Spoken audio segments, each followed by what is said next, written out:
Thomas Sankara, Derniers instants, Dernier témoin, Dernier secret, le 15 octobre 1987, le leader de la révolution burkinabé, était assassiné.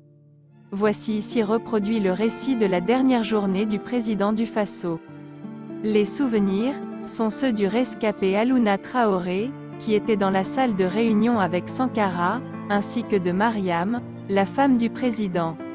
Ce matin du 15 octobre 1987, lorsque Mariam se réveille, Thomas Sankara, son mari, qui a fini par la rejoindre au lit, s'est assoupi à son tour. Vraisemblablement, sa copie est désormais prête. Sur la pointe des pieds, l'épouse du président quitte la chambre et se prépare à aller au travail. Elle doit y être à 15 heures. Sankara, lui, va dormir pendant une bonne heure encore. La sieste quotidienne reste, pour cet oiseau de nuit, le seul moment de la journée où il récupère. Une pause d'autant plus importante, ce jeudi 15 octobre 1987, que l'après-midi et la nuit s'annoncent longues. À 16 heures, il préside l'une des 3 réunions hebdomadaires de son cabinet spécial. À l'ordre du jour, le compte-rendu de l'un de ses conseillers qui rentre de Cotonou, où il a eu des entretiens avec les responsables du Parti révolutionnaire du peuple du Bénin et rassemblé des documents sur le code béninois de conduite révolutionnaire. Le projet de création d'un journal du CNR, Conseil national de la Révolution, et à 20 heures, il y aura la réunion, très délicate, de l'OMR, Organisation militaire révolutionnaire. Vers 15h30, Mariam Sankara l'appelle au téléphone. Papa est sous la douche, lui répond son fils aîné, Philippe, 7 ans à l'époque. Elle rappelle 10 minutes plus tard. Le président, en tenue de sport depuis le matin, t-shirt blanc et pantalon de jogging rouge, est prêt à partir. Je vais d'abord à ma réunion de 16 heures, au Conseil de l'Entente, lui dit-il. Puis, je vais au sport de masse à 17 heures. Après, je reviendrai sans doute prendre une douche à la maison, mais tu ne seras pas encore rentré. Je ne te verrai pas avant la fin de la réunion de 20 heures. On parlera ce soir. Entre-temps, les membres du cabinet spécial ont commencé à arriver dans l'une des villas du Conseil de l'Entente, qui sert de siège au CNR. Alouna Traoré et Paulin Babou Bamouni ont fait un crochet par les bureaux de la présidence juste en face. Les autres, Bonaventure Compaoré, Frédéric Kiemdé et Patrice Zagré, sont venus directement au Conseil. Christophe Sabat, en tant que secrétaire permanent du CNR, y est depuis le matin. À 16h20, il se décide à rappeler à l'ordre le président, qui n'a pas encore quitté sa résidence où il discute avec un autre de ses conseillers, le directeur adjoint de la presse présidentielle, Serge Théophile Balima. Nous sommes tous là, camarade président. Il est tard et nous n'attendons plus que vous. J'arrive tout de suite, répond Sankara. Il renvoie Balima et monte dans une Peugeot 205 noire. Le président, comme d'habitude, a pris place à côté du chauffeur. J'aime bien voir la route, se croit-il souvent obligé d'expliquer, et de derrière on ne voit rien. Sur le siège arrière, 2 gardes du corps. Une voiture les suit, occupée par 3 autres gardes du corps plus le chauffeur, un militaire lui aussi. Tous sont en tenue de sport, ce jeudi après-midi, 2 fois par semaine, en effet, le lundi et le jeudi à partir de 17 heures, les Burkinabés sont censés pratiquer le sport de masse. Le PF, président du Faso, et ses gardes ne se sont donc armés que de leurs pistolets automatiques, PA. Au Conseil de l'Entente, les membres du cabinet spécial sont également en tenue de sport, à l'exception de Patrice Zagré, venu en Pékin. À 16h30, le président arrive. Il débarque de la 205, suivi par 4 de ses gardes, qui s'installent dans le couloir attenant à la salle de réunion. Les chauffeurs rangent les 2 voitures sous un préau voisin et vont s'abriter du soleil à l'ombre des grands arbres, notamment des Nîmes, qui bordent les jardins. À 16h35, le président prend place au bout de la table de réunion. L'adjudant Christophe Sabat, Paulin Bamouni et Frédéric Kiemdé se sont installés à sa droite. À sa gauche se trouvent Patrice Zagré, Bonaventure Compaoré et Aluna Traoré. Thomas Sankara, toujours en retard mais toujours pressé, ouvre la séance de travail. Faisons vite, commençons. Aluna Traoré, celui qui la veille, était parti en mission d'information à Cotonou, commence son rapport. J'ai quitté Ouaga avant-hier à 18h, et il s'interrompt, la voix soudain couverte par le bruit du tuyau d'échappement, sans doute percé, d'une voiture qui s'approche. Étonné et agacé, Sankara demande « Quel est ce bruit-là » Bientôt imité par Saba, qui fronce les sourcils. « C'est quoi ça même ?» Le bruit s'amplifie. Une voiture, une Peugeot 504 ou une Toyota Bacheh, hésitera à préciser le seul témoin direct rescapé, s'est arrêté devant le petit portail de la villa. Immédiatement, le bruit du moteur a été couvert par le vacarme de rafales de Kalachnikov.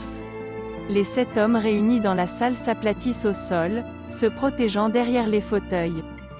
Parmi eux, seul à être armé puisque ses gardes sont restés soit dans le couloir, soit dans le jardin, Sankara se saisit de son PA, qu'il avait déposé sur la table, à portée de main.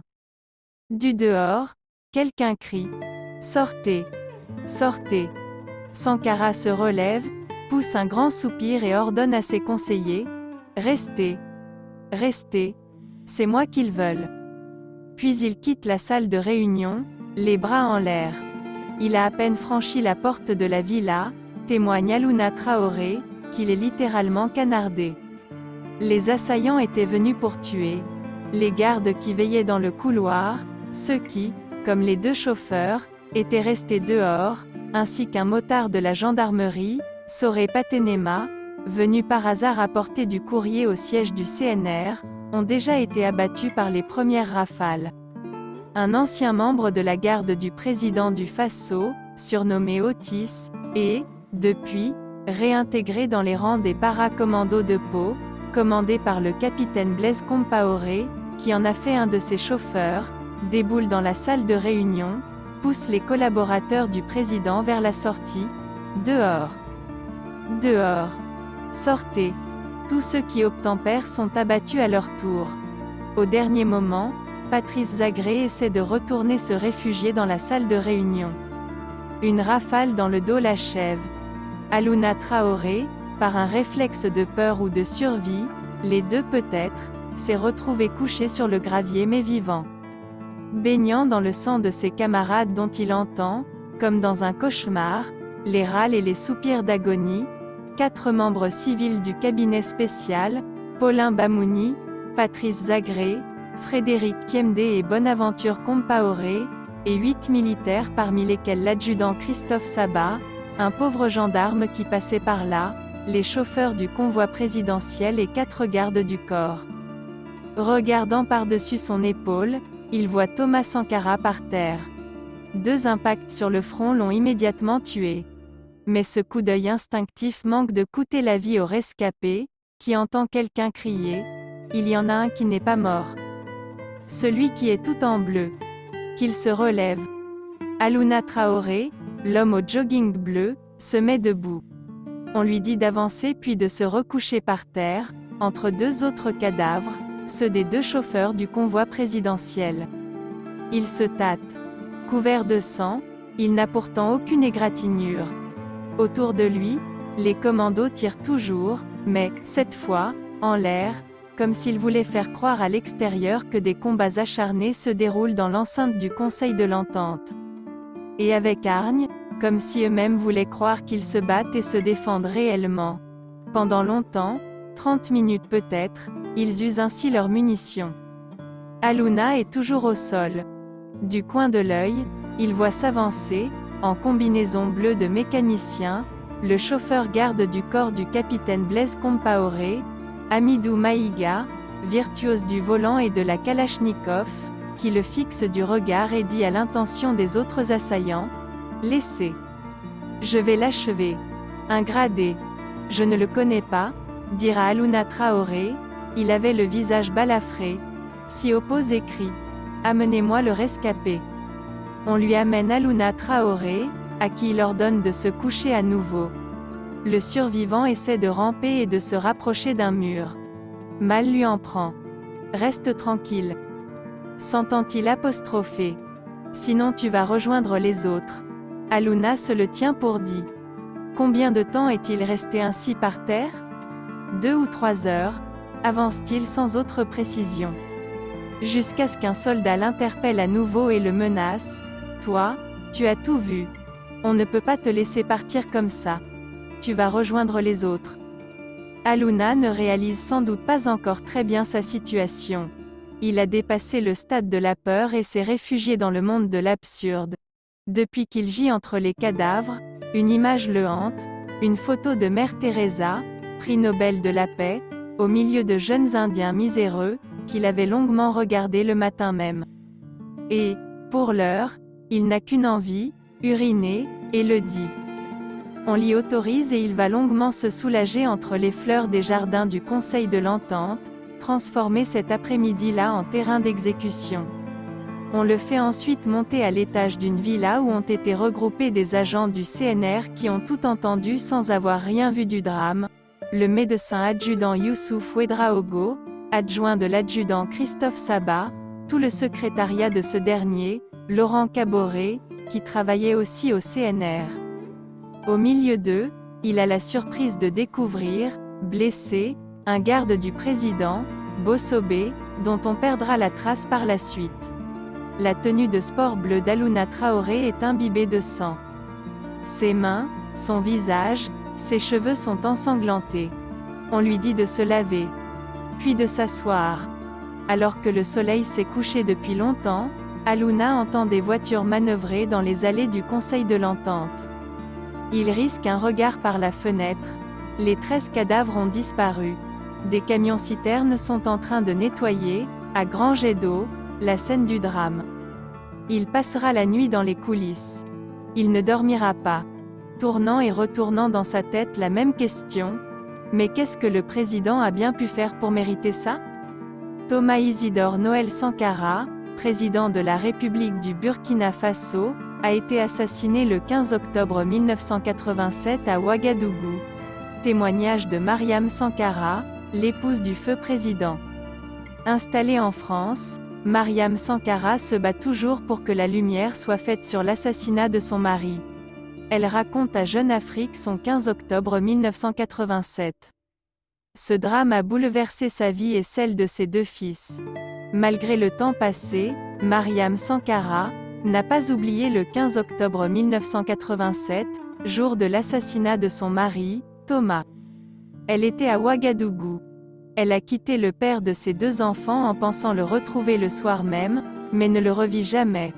Installée à Montpellier, dans le sud de la France, depuis 1990, Mariam n'est retournée que 2 fois au Burkina, en 2007 et en 2015.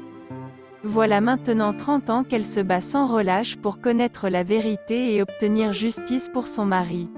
Elle raconte aujourd'hui son 15 octobre. Le soir du mercredi 14 octobre, nous étions à la présidence mon mari et moi. Après le dîner, nous avons regardé un documentaire sur Che Guevara à la télévision, puis un autre sur Lénine. Les enfants se sont endormis devant. Je les ai conduits dans leur chambre, puis je suis allée me coucher à mon tour. Le lendemain, je me suis réveillée et suis partie au travail. Elle était alors chargée d'études dans le secteur des transports, comme d'habitude. Je suis revenue à midi pour déjeuner. Thomas était en train de travailler à son bureau. J'ai pris mon repas seul, puis je suis allée faire une sieste. Quelque temps après, il est venu me demander de l'aider à mettre au propre son discours du soir. Quand nous avons eu fini, je suis retournée au lit. Lui a déjeuné puis est venu se coucher à mes côtés. Peu avant 15 heures, je suis repartie sur la pointe des pieds pour ne pas le réveiller. De retour au bureau, j'ai reçu un appel de Thomas qui me rappelait que nous recevions un couple d'amis ce soir-là. Ce fut notre dernière conversation. Vers 16 heures, une amie m'a téléphoné pour me dire qu'elle entendait des coups de feu provenant du Conseil de l'Entente. J'étais au courant des tensions qui existaient entre la garde rapprochée de Blaise Compaoré et celle de mon mari, qui évitait par ailleurs d'aborder le sujet avec moi, car il ne voulait pas m'effrayer. Quand cet ami m'a parlé de ces tirs, je ne me suis pas inquiété. Je ne pensais pas que c'était lié. Les coups de feu sont des choses qui peuvent arriver dans les camps militaires. Quelques minutes plus tard, je suis descendu de mon bureau pour aller au sport de masse. Le président avait instauré 2 jours de sport obligatoires par semaine. Je venais de sortir quand j'ai vu le directeur du protocole de la présidence débouler en voiture avec mes 2 garçons, Philippe et Auguste, alors âgés de 7 et 5 ans. Il m'a dit de monter rapidement. Je me suis assise sans lui demander quoi que ce soit. J'avais compris que quelque chose de grave se passait. J'étais paniquée, je ne pouvais pas parler. Il nous a conduits chez des amis à Ouaga, qui nous ont ensuite emmenés à l'ambassade du Ghana, à côté de chez eux. Ils ont finalement estimé que nous n'y étions pas en sécurité et nous ont cachés chez des amis à eux. C'est là que nous avons passé la nuit. Durant ces quelques heures, j'ai écouté RFI et j'ai compris que mon mari pouvait avoir été tué, mais je ne voulais pas y croire. Le lendemain, nous nous sommes rendus dans la maison de ma belle famille, à Papanga. Des personnes qui savaient ce qui s'était passé la veille étaient présentes. C'est à ce moment-là que j'ai vraiment compris que Thomas avait été tué. Aujourd'hui encore, les souvenirs de ces moments sont vifs. Je ressens de la souffrance et de la tristesse. Ce n'est pas facile de perdre un être cher d'une manière si brutale, et de surcroît par la trahison de proches. Je n'ai jamais revu Blaise Compaoré et il ne m'a jamais appelé. Il a disparu du jour au lendemain. 30 ans plus tard, nous attendons toujours que justice soit rendue pour l'assassinat de mon mari. 6 avril 2022, Ouagadougou. Au pouvoir pendant 27 ans, et exilé en Côte d'Ivoire depuis sa chute en 2014, Blaise Compaoré a été reconnu coupable d'avoir commandité le meurtre de son prédécesseur, tué lors d'un coup d'État, le 15 octobre 1987. Le tribunal militaire de Ouagadougou a également condamné à la perpétuité le commandant de sa garde, Hyacinthe Kafando, et le général Gilbert Diendéré, un des chefs de l'armée lors du putsch de 1987. Blaise Compaoré, en exil depuis 2014 en Côte d'Ivoire, et Hyacinthe Kafando, en fuite depuis 2016, étaient les grands absents de ce procès qui avait débuté il y a 6 mois. Une partie de la justice a été rendue, et l'autre ce sera quand ces coupables seront appréhendés. Repose en paix, Thomas Sankara, ainsi que tes compagnons de lutte.